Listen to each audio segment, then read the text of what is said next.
India TV YouTube channel को subscribe करें और बेल आइकन दबाएं।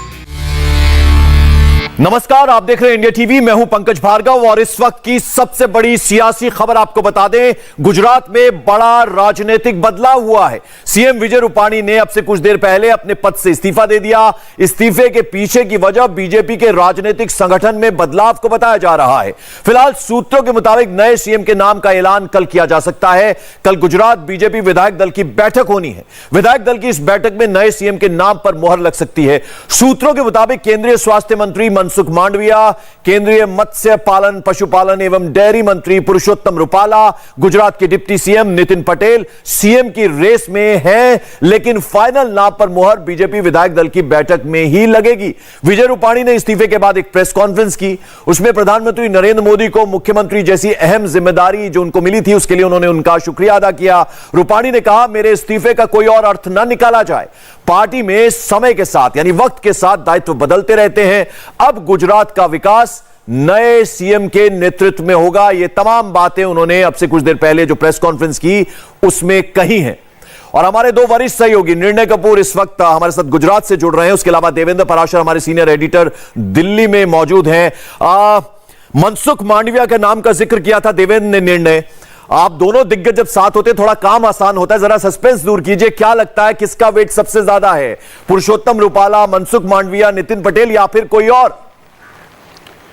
देखिए, एक बात मैं आपको क्लियरली बता दूं पंकज, जिस तरह से घटनाक्रम सामने आ रहा है उसको देखते हुए एक बात तो साफ तौर पे तय है कि नए मुख्यमंत्री के नाम पे केंद्रीय नेतृत्व जो है वो अपना फैसला कर चुका है और कंसर्न जो नेता है उसे ये बता भी दिया गया होगा, उसे कन्वे भी कर दिया गया होगा। कल इसका ऑफिशियल अनाउंसमेंट हो जाएगा। लेकिन जो अटकलें लग रही हैं वो ये हैं कि जो भी नया मुख्यमंत्री होगा वो पाटीदार समुदाय को ही बिलोंग करता होगा। और ये जितने नाम आपने अभी बताए हैं, मनसुख मांडविया, पुरुषोत्तम रुपाला या नितिन पटेल, ये सभी पाटीदार समुदाय को बिलोंग करते हैं, इसलिए स्वाभाविक इनका नाम चर्चा में आ रहा है। मैं आपको बता दूं कि पिछले 2 सालों से जब से ये अटकलें लगनी शुरू हुई थी, कई नाम मुख्यमंत्री के अगले मुख्यमंत्री के तौर पे जिनकी चर्चा अलग अलग समय पर सामने होती रही है, अलग अलग समय पर उनके नाम सामने उभर करके आए हैं। इसमें एक प्रमुख नाम जो है वो मनसुख मांडविया का है।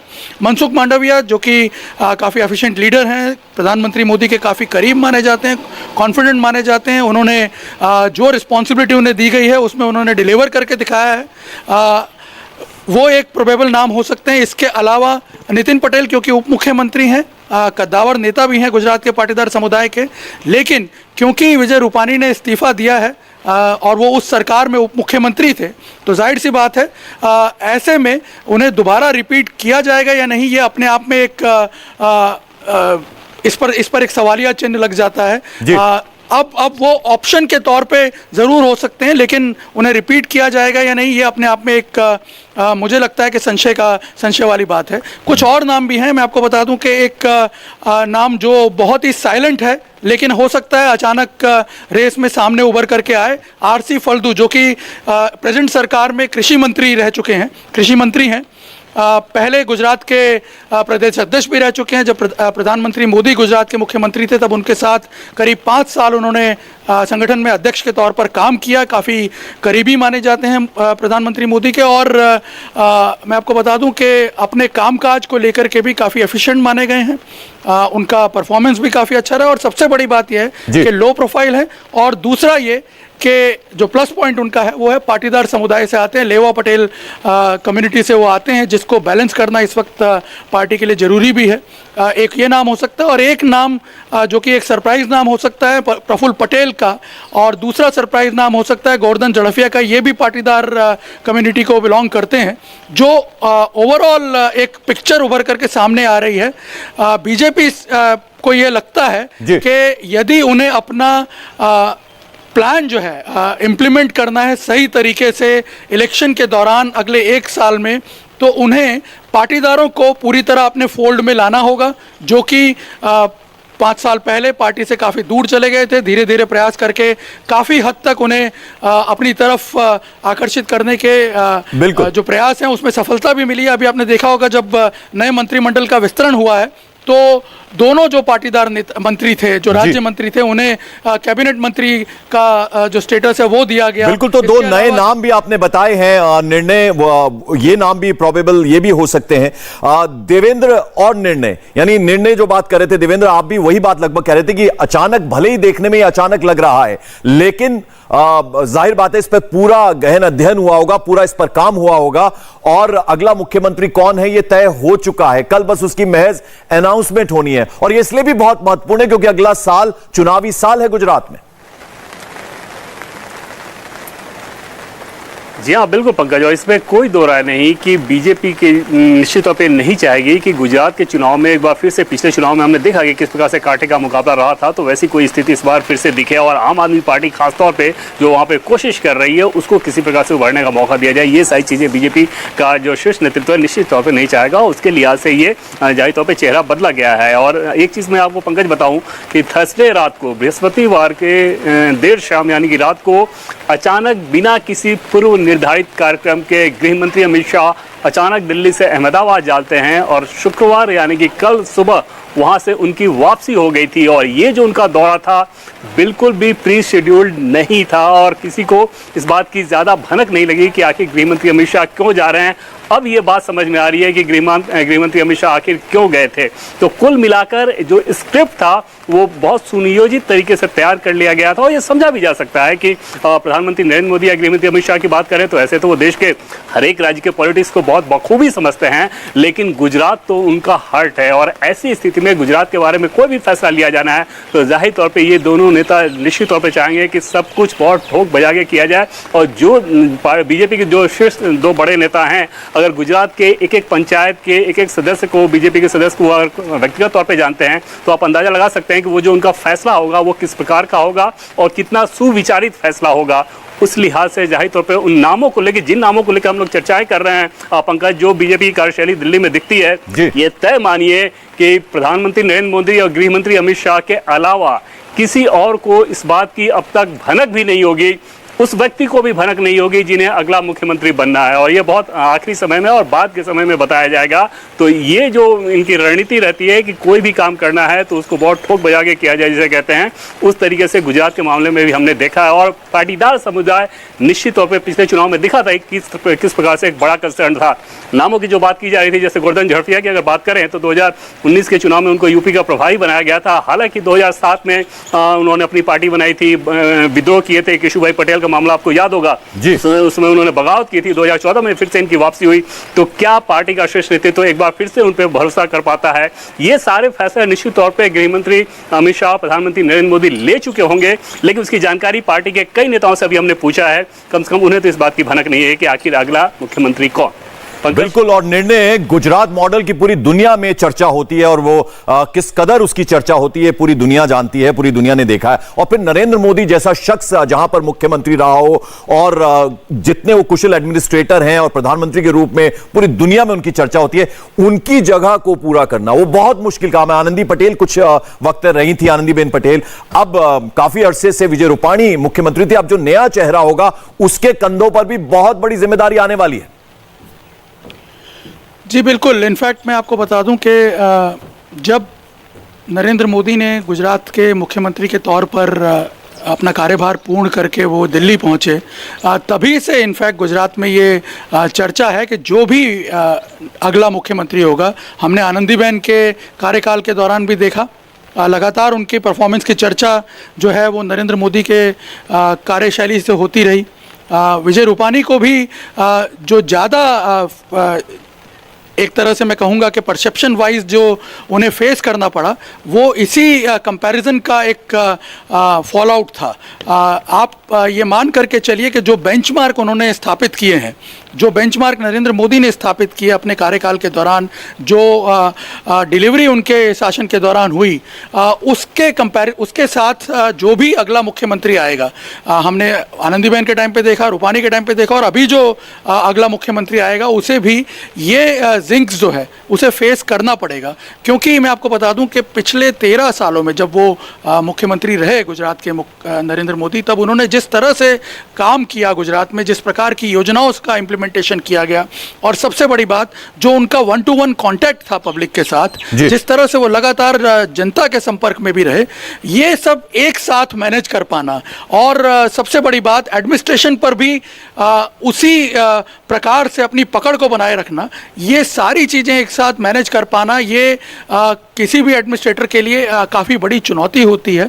और जब उसका कंपैरिजन नरेंद्र मोदी जैसे व्यक्ति के कार्यकाल के साथ हो, तो जाहिर सी बात है कि वो 19 ही नज़र आएगा, और इसीलिए ये जो जिंक्स है ये हर मुख्यमंत्री को फेस करना पड़ा है पिछले 2 सालों में, और आने वाले जो मुख्यमंत्री होंगे उनके सामने भी ये चुनौती होगी। लेकिन मैं आपको बता दूं, क्योंकि चुनावी साल है और आने वाले दिनों में हम देखेंगे प्रधानमंत्री मोदी और गृह मंत्री अमित शाह के दौरे जो हैं वो भी गुजरात में और बढ़ने वाले हैं। लगातार उनका जो इंटरेस्ट है, उनका जो फोकस है, वो भी संगठन और सरकार के ऊपर ज़्यादा केंद्रित होने वाला है। तो ये जो चुनावी साल है इसमें तो जाहिर सी बात है कि इसकी ज़्यादा चर्चा नहीं होगी, लेकिन जब अगली सरकार बनेगी और अगर उसमें बीजेपी का मुख्यमंत्री बनता है तो उसे इस चुनौती को जरूर पार करना पड़ेगा। बिल्कुल। और चूंकि गृह मंत्री का जिक्र किया निर्णय ने, देवेंद्र आपसे मैं जानना चाहूंगा, हम एक खबर चला रहे हैं लगातार कि गृह मंत्री बिना किसी पूर्व निर्धारित कार्यक्रम के अचानक से गुरुवार को जाते हैं गुजरात और शुक्रवार भी वहां रहते हैं, तो क्या उनके इस दौरे को भी इस खबर से जोड़कर देखा जा सकता है?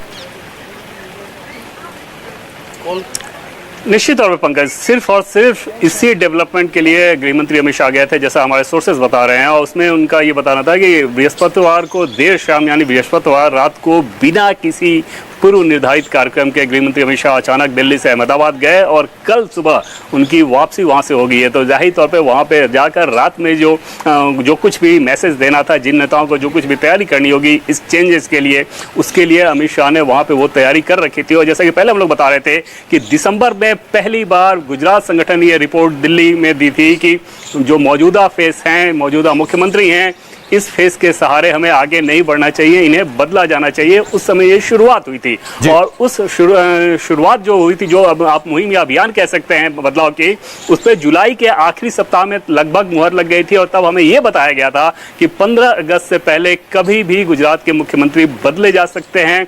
हालांकि वैसा हुआ नहीं, और इसके पीछे वजह ये थी कि ये सारी जानकारी जब प्रधानमंत्री नरेंद्र मोदी के पास पहुंची थी, तो जो हमारे सोर्सेज हैं उनका ये कहना था कि पीएम मोदी ने तब अपनी तरफ से कुछ नहीं कहा, सिर्फ ये कहा कि अभी इंतजार करते हैं। तो जाहिर तौर पे उसके बाद नेताओं के पास और कोई विकल्प था नहीं। अभी 2 दिन पहले अचानक ये सारी चीजें एक बार तेजी से आई, और पहले गृह मंत्री अमित शाह का गुजरात जाना, और बीएल संतोष जो कि बीजेपी के राष्ट्रीय संगठन महामंत्री हैं, उन्होंने इस संदेश को वहां गुजरात के मुख्यमंत्री को दे दिया था कि अब बदलाव का समय आ गया। और जो सबसे बड़ी बात है, अब जिन नामों को लेकर हम लोग चर्चा कर रहे हैं, जाहिर तौर पे पहला सवाल ये रहेगा कि क्या दिल्ली से किसी फेस को लेकर जाना है या किसी विधायक को ही मुख्यमंत्री बनाना है। और दिल्ली से अगर फेस लेकर जाना है पंकज, तो ये तय मानिए कि जो सबसे बड़ा नाम है, जो प्रमुख नाम रहेगा, वो निश्चित तौर पे मनसुख मांडविया रहेगा। और दिलचस्प ये है कि आज मनसुख मांडविया गांधीनगर में ही मौजूद हैं, लेकिन अगर किसी विधायक को चुना जाना है तो वहां पर निश्चित तौर पर पार्टी नेतृत्व के सामने एक बड़ी चुनौती ये रहेगी कि किसी ऐसे चेहरे को आगे बढ़ाएं जो कि पार्टी में सबको साथ लेकर चल सके, और न सिर्फ साथ लेकर चल सके बल्कि जो विपक्षी आरोप लगाते हैं उनको ठीक तरीके से काउंटर करते हुए अगले चुनाव के लिए बेहतर माहौल बनाया जा सके। कहा यह भी जाता है कि गुजरात का जो अगला विधानसभा का चुनाव है वो समय से पहले भी हो सकता है। तो कुल मिलाकर बीजेपी की जो अपनी तैयारी है उस लिहाज से एक प्रमुख माइलस्टोन कह सकते हैं अगला फेस जब चुना जाना, क्योंकि उसी चेहरे के सहारे बीजेपी अगले चुनाव में जाएगी। बिल्कुल। निर्णय देखिए, आपने एक बात तो बताइए कि वो तय लग रही है आपको कि पाटीदार ही होगा अगला मुख्यमंत्री, ये आपने कहा। अब जरा एक एक करके, मनसुख मांडविया, जब पिछले चुनाव गुजरात के चुनाव थे तो मैं और आप इकट्ठे थे, मनसुख मांडविया की जो शख्सियत थी, बड़े सरल इंसान वो नजर आए थे हमें, और मैं तो उनसे पहली बार मिला था। लेकिन अब जरा एक एक करके दूसरे नाम पर आते हैं, पुरुषोत्तम रपाला, अगर वो बनते हैं तो उनके फेवर में क्या क्या बातें जाती हैं निर्णय? देखिए जी, निर्णय देखिए पंकज, जहाँ तक पुरुषोत्तम रूपाला की बात करें, हम पुरुषोत्तम रूपाला बहुत ही हम ये कह सकते हैं कि एक अट्रैक्टिव लीडर हैं गुजरात की पॉलिटिक्स की अगर हम बात करें। पाटीदार कम्युनिटी पे भी उनका होल्ड है, न सिर्फ पाटीदार कम्युनिटी पर बल्कि ओवरऑल गुजरात की अगर हम वोटर्स की बात करें तो उसको काफ़ी हद तक वो इन्फ्लुएंस कर पाते हैं, क्योंकि उनकी ओरेटरी स्किल्स जो हैं, उनकी संगठनात्मक स्किल्स जो हैं वो भी काफ़ी यूज़फुल साबित होंगी इस कार्यकाल के दौरान उनकी, अगर उनको मुख्यमंत्री बनाया जाता है तो। क्योंकि हमने देखा है लगातार कई चुनावों में उनका ज़बरदस्त उपयोग किया गया है पार्टी द्वारा, जो सभाएं होती हैं उसमें भी और संगठनात्मक जो कार्य होते हैं उनको लेकर के भी, और उनका एक अपना फेस वैल्यू है। लेकिन पुरुषोत्तम रुपाला को लेकर के हमेशा से ये एक संशय बना रहता है कि पार्टी जो शीर्ष नेतृत्व है वो इतना ज़्यादा शायद उन पे भरोसा नहीं कर पाएगा मुख्यमंत्री के तौर पे, यदि जहाँ तक बात करें। लेकिन परिस्थितियों के हिसाब से डिसीजन लिया जाता है। इस वक्त जिस प्रकार की परिस्थिति है, पार्टी क्या चाहती है, क्या पार्टी को किस हिसाब से ताबड़तोड़ जो अरेंजमेंट करने हैं, ऐसे में पुरुषोत्तम रुपाला डेफिनेटली एक स्ट्रॉन्ग कंटेंडर साबित हो सकते हैं। ठीक है, मैं नितिन पटेल का भी जिक्र आपसे जानना चाहूंगा निर्णय, लेकिन उससे पहले देवेंद्र जरा हम विजय रूपाणी की बात कर लें। क्या क्या चीजें नेगेटिव गई, उनको अपना कार्यकाल भी पूरा नहीं वो कर पाए, उससे पहले इस्तीफा देना पड़ गया? और देखिए उसमें कई सारी चीज़ें लगातार कही जाती रही है। पिछले 6-7 महीनों के बाद, पिछले 6-7 महीनों के बारे में जैसा कि मैंने आपको बताया कि बार बार इस बात को जब भी हम लोग गुजरात को लेकर कुछ टटोलते थे तो ये मैसेज ज़रूर आता था कि मुख्यमंत्री के परफॉर्मेंस को लेकर बहुत ज़्यादा यहाँ पर कोई फील गुड वाली स्थिति नहीं है। और कोविड के दरमियान ख़ास तौर पर ये चर्चाएँ ज़्यादा हुई कि जिस प्रकार से हैंडल किया जाना चाहिए था उस हिसाब से मुख्यमंत्री ने शीर्ष नेतृत्व को प्रभावित नहीं किया है कोविड के दरमियान जो भी उन्होंने ऑपरेशन किया। और इसके अलावा मैंने आपको पहले बताया था कि इस संगठन के साथ सामंजस्य बिल्कुल भी नहीं था। और स्थिति ये आ गई है कि आज जो गुजरात के प्रदेश अध्यक्ष हैं CR पाटिल और विजय रूपाणी, इन दोनों के बीच बातचीत तक नहीं होती थी। और न सिर्फ बदकबरे में बल्कि सार्वजनिक जगहों पर भी जब ये मिलते थे तो यथासंभव एक दूसरे को अवॉइड करते थे। और CR पाटिल के बारे में आपको बताऊं कि प्रधानमंत्री नरेंद्र मोदी के बेहद खासम खास हैं और वो एक परफॉर्मर के तौर पर जाने जाते हैं, बहुत ज़्यादा फैक्ट्स और आंकड़ों पर बात करते हैं। जाहिर तौर पर ये सारी चीज़ें पिछले कुछ महीनों में लगातार दिल्ली पहुंची हैं। और न सिर्फ उनके लिए बल्कि प्रधानमंत्री नरेंद्र मोदी, जैसा कि पहले हम लोग बातचीत कर रहे थे कि वहां के पंचायत के एक सदस्य को अगर वो व्यक्तिगत तौर पे जानते हैं तो ये सारे फीडबैक उनके अपने सिस्टम से भी उनके पास पहुंचता ही रहा होगा। और वहां पर लगभग ये अब तय माना जा रहा था कि ये कभी भी बदलाव हो सकता है। और इस लिहाज से देवेंद्र आप बने रहे हमारे साथ, निर्णय कपूर के पास भी हम लौटेंगे, जरा ब्रेक का वक्त है। इस वक्त की बड़ी खबर आपको बता दें, गुजरात के CM विजय रूपाणी ने अब से कुछ देर पहले आचार्य देवव्रत जो गवर्नर है गुजरात के, उनको अपना इस्तीफा सौंप दिया। प्रधानमंत्री को उन्होंने धन्यवाद दिया प्रेस कॉन्फ्रेंस करके और उन्होंने कहा कि अब जो भी दायित्व उन्हें दिया जाएगा, जो भी जिम्मेदारी उन्हें सौंपी जाएगी, उसका वो बहुत अच्छी तरह से निर्वहन करेंगे। और अगले CM जो है उनके नेतृत्व में, चूंकि अगले बार चुनाव होना है गुजरात में अगले साल, तो उसके लिए भी उन्होंने एक तरह से कहा कि जो CM होगा वो गुजरात के हितों की ही बात करेगा। एक छोटा सा ब्रेक ले रहे हैं, इस बड़ी खबर पर हम बने हुए लगातार।